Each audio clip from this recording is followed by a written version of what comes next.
Consider this before viewing Don Quixote. What images come to mind when you think of romantic novels? What qualities do you think define a romantic hero? As you watch the program, see how Cervantes poked fun at romantic ideals and satirized the literature of chivalry and courtly love that was popular in his time. Why do you think the story of Don Quixote de la Mancha is still popular and relevant today? Assignment Discovery now presents Don Quixote.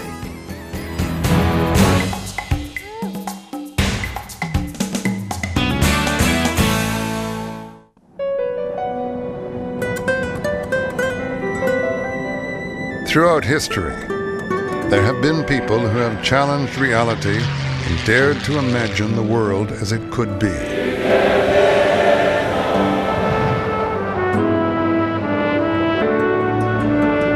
To the moon and to the planets beyond. I have a dream today. Among the great visionary leaders of human history, there is a literary figure who has taught us to dream of the world as we would like it to be.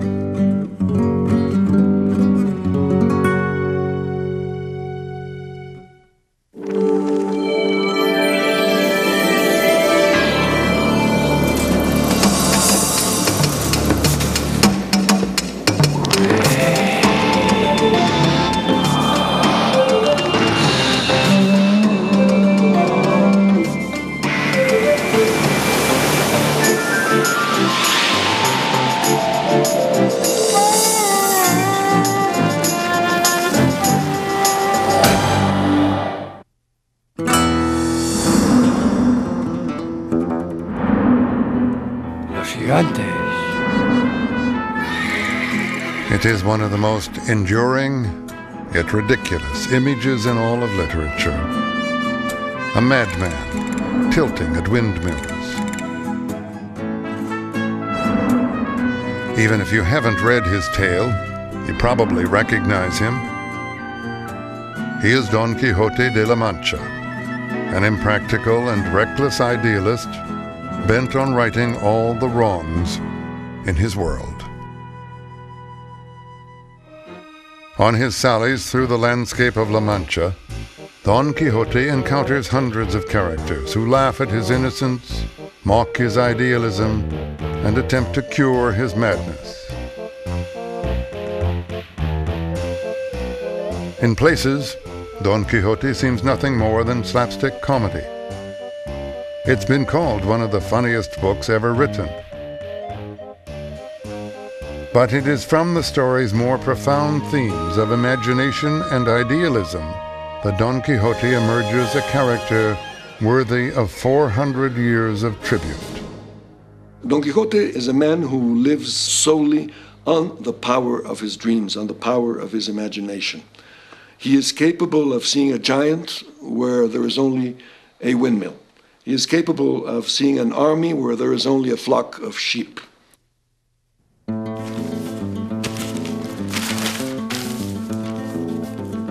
It was early in the 17th century that people first heard the tale of a Spanish country gentleman from a village in La Mancha. Alonso Quijano so buried himself in his books that he spent the nights reading from twilight till daybreak and the days from dawn till dark. Al rey perdió su lanza. And so, from little sleep and much reading, his brain dried up and he lost his wits.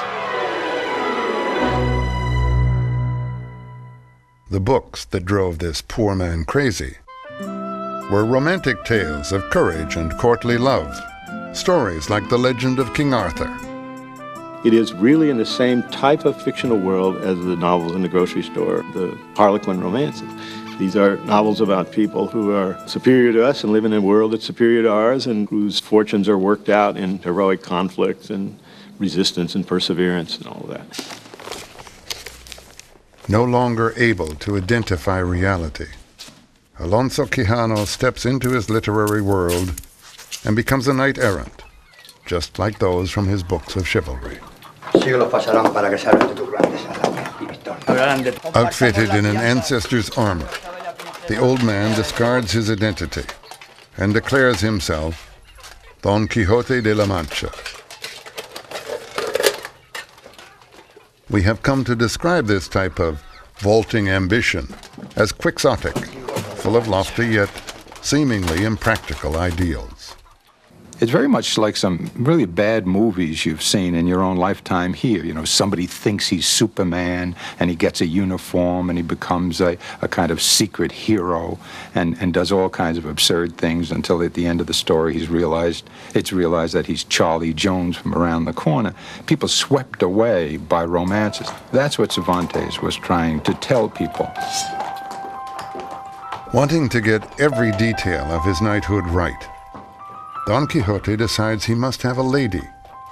After all, King Arthur did have his Guinevere.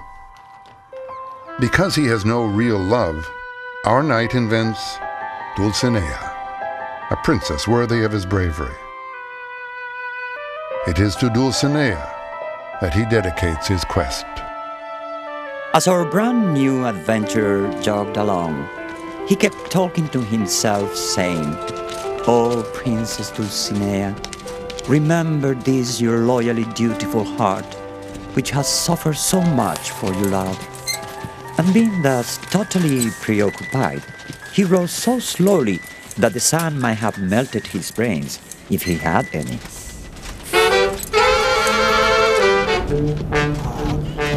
Any knight on a quest needs a squire. So with promises of riches from the spoils of battle, Don Quixote convinces a village simpleton to join him on his salad. Sancho Panza, with his peasant wit and common sense, is the antithesis of his irrational master. After pledging his life to Dulcinea and securing his sidekick, Don Quixote ventures into the world to fight against injustice. This quirky pair of wanderers was the creation of a little-known war hero named Miguel de Cervantes. The history of that ingenious gentleman, Don Quixote de la Mancha, has been a bestseller for nearly 4 centuries. The book is actually 2 books, written a decade apart. But today it appears as 1,000 pages of seamless adventure. Miguel de Cervantes drew upon almost 60 years of both heroism and defeat in his own life to create the complex characters and themes in his masterpiece. He was born sometime in 1547 and spent his youth traveling the Spanish countryside with his father, travels some believe would later inspire the wanderings of his mad knight. Though he had little formal education, Cervantes had a bright intellect and the spirit of an idealist. His unwavering belief in God and country led him to abandon a promising literary career in favor of military service.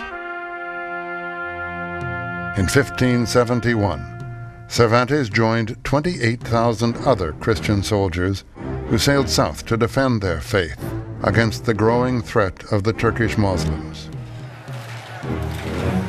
Historians have called the Battle of Lepanto the D-Day of the 16th century.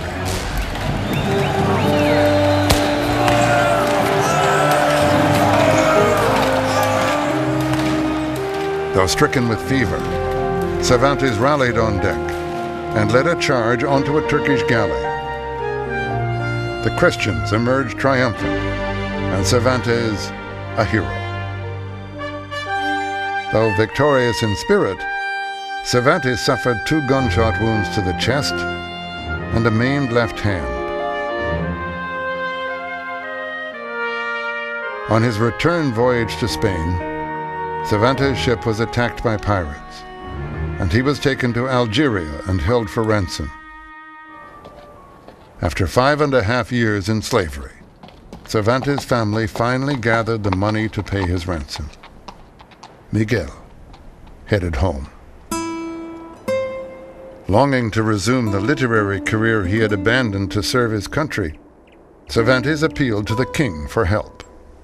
In spite of his military heroism, Cervantes was turned away.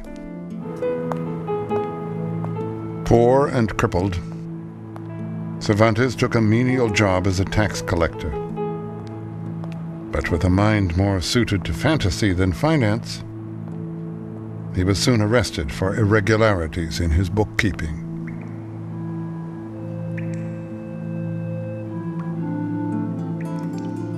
Jailed by a country he had served so well, Cervantes became disillusioned by the prospect of a failed life. His idealism began to erode. Cervantes began life as an idealist, but Don Quixote was not written, of course, by an idealist. It's filled with dark irony. It's a book written in a great deal of pain. It is a book that's very funny also, and so the combination is strange. Because reality defies his expectations, Don Quixote simply imagines the world to be born out of his books of chivalry. Everywhere he goes, he begins to see things as he would have them be, rather than as they are. A knight-errant cannot stay in a humble inn, so Don Quixote makes it a castle.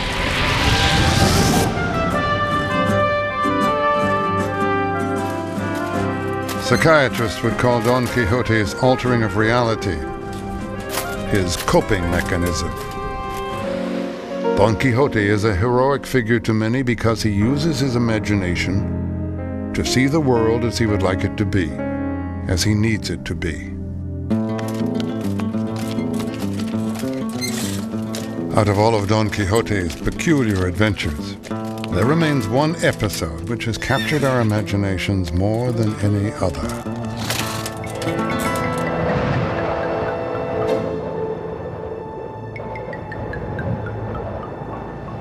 Los gigantes.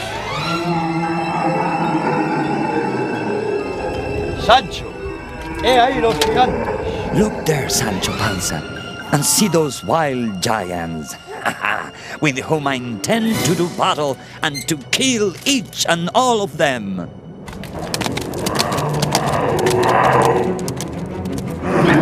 Bajar, cobardes, cobardes. Caballeros con mi bella Dulcinea.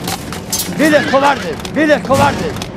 ¿Cuándo podremos dejar que nuestra niña vencida? Prometeo. Caballeros con mi bella Dulcinea.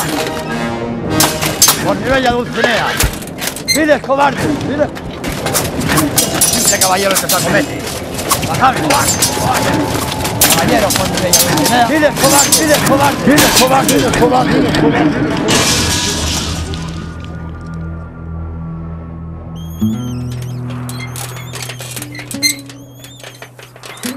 As usual, things don't turn out the way our knight intended. But even though he ends up bruised and battered, his defeat is not what we remember about Don Quixote's joust with the windmill. My mother and father were never educated a day in Italy or here. They were, some unkind person once said, illiterate in 2 languages. And I got to be governor of the state of New York, with no friends, no money, not particularly bright either. By working hard, being lucky, being in the right place. There's no telling a guy like me that Don Quixote was crazy. Maybe he missed the windmill, maybe he needed a little more time. But if you don't try, you don't succeed. If you don't try grandly, you don't succeed grandly. It is about the capacity to recover yourself from the dust where you are falling, as Don Quixote falls many times, and renew the quest, not give up, and realize that life is not easy. If John Kennedy had settled for realism at the time he said, I want us to get to the moon, how many people in the world thought that was realistic at the time that John Kennedy said it? Part 1 of Don Quixote de la Mancha made Cervantes a celebrity as far away as the New World. But his fame did not free him from poverty. He continued to scratch out a living writing plays and short stories, but none approached the success of Don Quixote. It seemed what the public really wanted were more tales about his anachronistic madman. And they got them, but not from Cervantes. Part 2 of Don Quixote's adventures was a fake.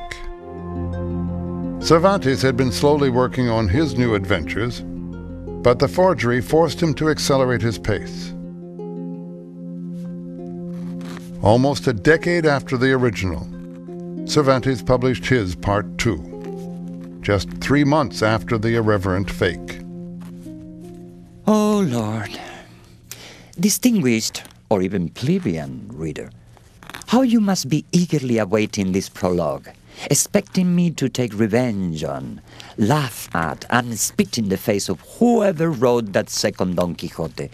But the fact is, I'm not planning to give you any such satisfaction. Cervantes didn't need to take revenge. He simply wrote one of the best sequels of all time.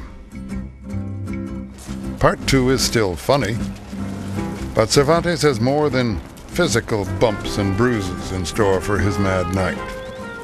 Instead of the harmless banter of Part 1, characters now encourage Don Quixote's delusions for their own amusement. One of the most humiliating episodes is when Don Quixote is invited to a castle by a duke and a duchess. Their objective? To laugh at his madness. They, you could say, are an idle aristocracy without genuine purpose. They have time, money, idleness, and no purpose. I think this is a tragic turning point in the novel, because up till then, Don Quixote could have believed that the most humble wayside inns were great palaces, and that the humblest of servant girls were princesses and duchesses. Now the dukes offer him his dreams in reality. The Duke and the Duchess convinced Don Quixote that a lady of their court has died due to her unrequited love for the noble knight.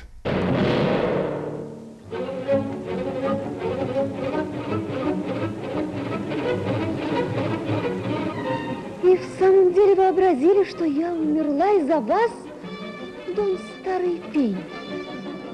By staging such scenarios, the Duke and Duchess robbed Don Quixote of his ability to live by his own imagination.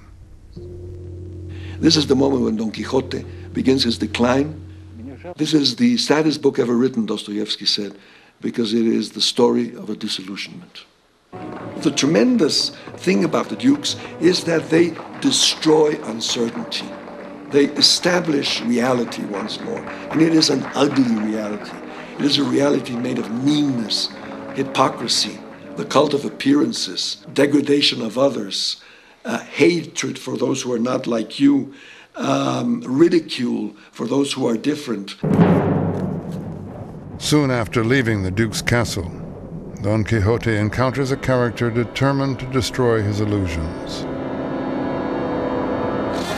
Samson Carrasco claims his benevolent aim is to restore Don Quixote to sanity. To achieve the cure, Samson pretends to be a knight and challenges Don Quixote to a duel.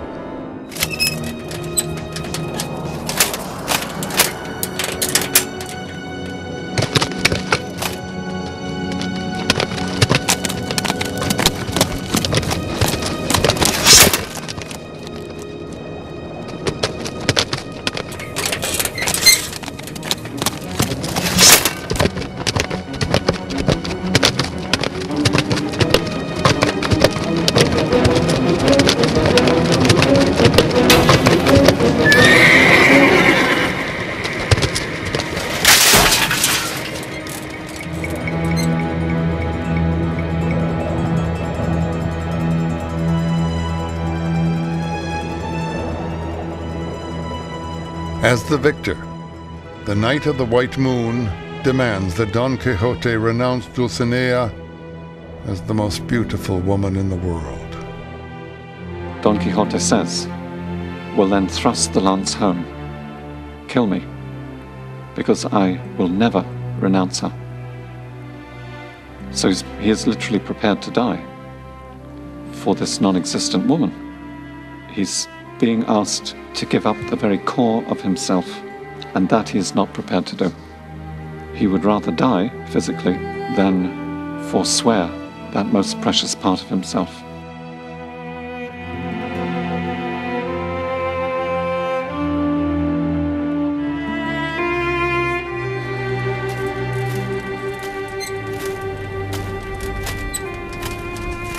In defeat, Don Quixote refuses to renounce Dulcinea, so the Knight of the White Moon demands that he return home and give up knight-errantry. Forced to abandon his identity, Don Quixote surrenders his madness and once again becomes the sane country gentleman Alonso Quijano. This is a tragedy. Here's a high idealistic knight who hits the stone wall of an uncomprehending reality and whose mission eventually ends in disaster. And he's defeated. Lost in a sanity imposed by those around him, Alonso Quijano dies. He simply cannot live without his dreams. Cervantes has brought a book which started out as a string of silly skits to the point of tragedy. After a life filled with failure, Don Quixote's death seems to signal the final destruction of his idealistic spirit.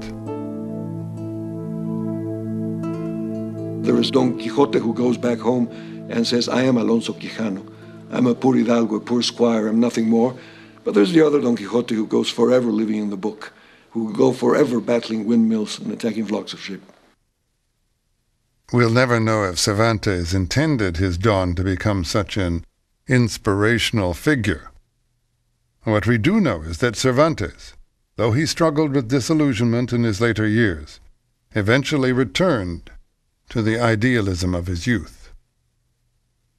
At the end of his life, Cervantes is still saying, I would rather have been at Lepanto and lost the use of my hand than be here today alive and well.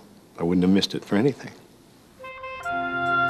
It seems that the same spirit that guided Don Quixote on his quest also sustained Cervantes throughout his life. At the end of his masterpiece, the author claims kinship to his creation.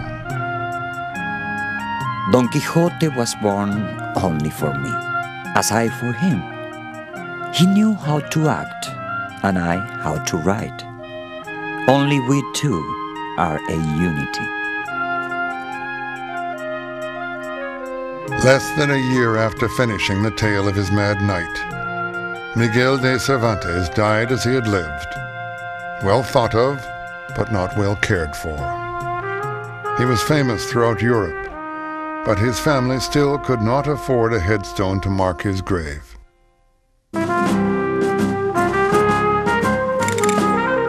Keep watching. Discussion topics and activity and resources for Don Quixote are up next on Assignment Discovery.